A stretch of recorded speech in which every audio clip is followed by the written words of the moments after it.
கர்த்தருடைய பரிசுத்த நாமத்துக்கு ஸ்தோத்திரம். இன்றைய தினத்துக்கான தேவனுடைய வார்த்தையானது தானியேல் 9ஆம் அதிகாரத்திலே 23வது வசனத்தை நான் பார்க்கும் பொழுது, நீ மிகவும் பிரியமானவன், நீ மிகவும் பிரியமானவன் ஆதலால் நீ வேண்டிக் கொள்ள தொடங்கின போதே கட்டளை வெளிப்பட்டது என்று அங்கே சொல்லுகிற காரியத்தை வேதத்தில் வாசிக்கிறோம். கர்த்தர் நாமத்துக்கு மகிமை உண்டாவதாக. அப்போது தேவனுடைய வார்த்தை அங்கே வெளிப்படுது. தானியேலை குறித்து நீ மிகவும் பிரியமானவன், நீ மிகவும் எனக்கு பிரியமானவன் ஆதலால் நீ வேண்டிக்கொள்ள தொடங்கின போதே கட்டளை, நீ செபிக்க தொடங்கின போதே பதில் உண்டாயிற்று என்று வேதம் சொல்கிறார். அப்போ தானியேல் மிகவும் தேவனுக்கு பிரியமானவன். அப்போ அவனுடைய காரியங்கள் நமக்கு நல்லா தெரியும். நன்றாய் அவன் கர்த்தருக்காக வாழ்ந்தவன், கர்த்தரை ஆராதிக்கிறவன், சுவாசிக்கிறவன். எவ்வளோ தடைகள் பிரச்சனை இருந்தாலும் அவன் செபிக்கிற ஒரு மனிதன். அப்போ செபிக்கிற மனிதன் தேவனுக்கு மிகவும் பிரியமானவன். அப்போ தேவனுடைய வார்த்தை அங்கே எப்படி வருது அப்படின்னா, நீ மிகவும் எனக்கு பிரியமானவன், அதனால் நீ செபிக்க தொடங்கின போதே, நீ வேண்டிக்கொள்ள தொடங்கின போதே உனக்கு கட்டளை, உனக்கு மறு உத்தரவு, பதில் உண்டாயிற்று என்று சொல்லி வேதத்தில் வாசிக்கிறோம். அப்போ உண்மையாகவே இந்த நாட்களில் நாம் செபிக்கிறவங்களாக இருக்கணும். தேவனுக்கு யார் பிரியமானவங்க அப்படின்னா, நாம் தேவ சமூகத்திலே நாம் காத்திருக்கக்கூடியவங்களாக இருக்கணும்.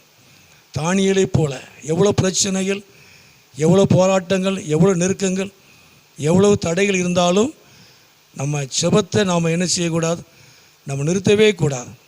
நம்ம செபிக்கிறத, தினமும் செபிக்கிற அந்த காரியத்தை நாம் செபித்து கொண்டே இருக்கணும்.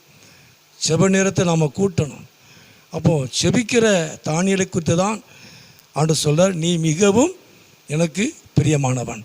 இன்னொரு இடத்துல கூட வாசிக்கிறோம், அந்த ஏசியாவில் கூட வாசிக்கும் பொழுது 43 நாளில், நீ என் பார்வைக்கு அருமையானபடியால் கனம் பெற்றாய்.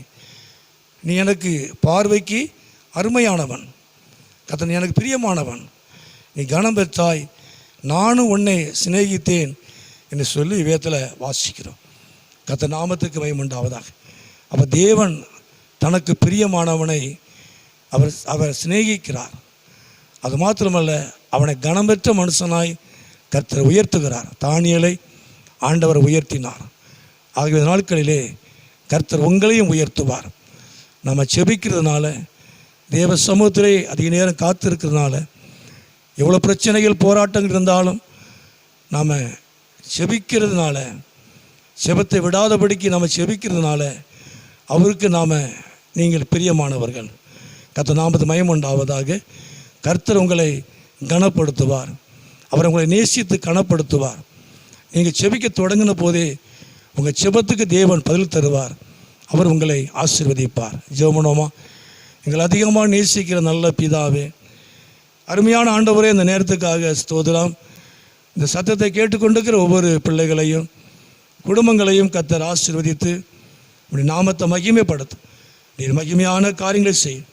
தானியேலை போல நாங்கள் செபிக்கிறவங்களாய் காணப்பட, உமக்கு பிரியமானவர்களாய் காணப்பட கர்த்தர் எங்களுக்கு அனுக்கிரகம் பண்ணும். நாமத்தை மகிமைப்படுத்தும், ஆசீர்வதி. செபத்தை கேட்கிற தேவன், இயேசுவின் நாமத்தில் செபிக்கிறோம் நல்ல பிதாவே. ஆமேன், ஆமேன்.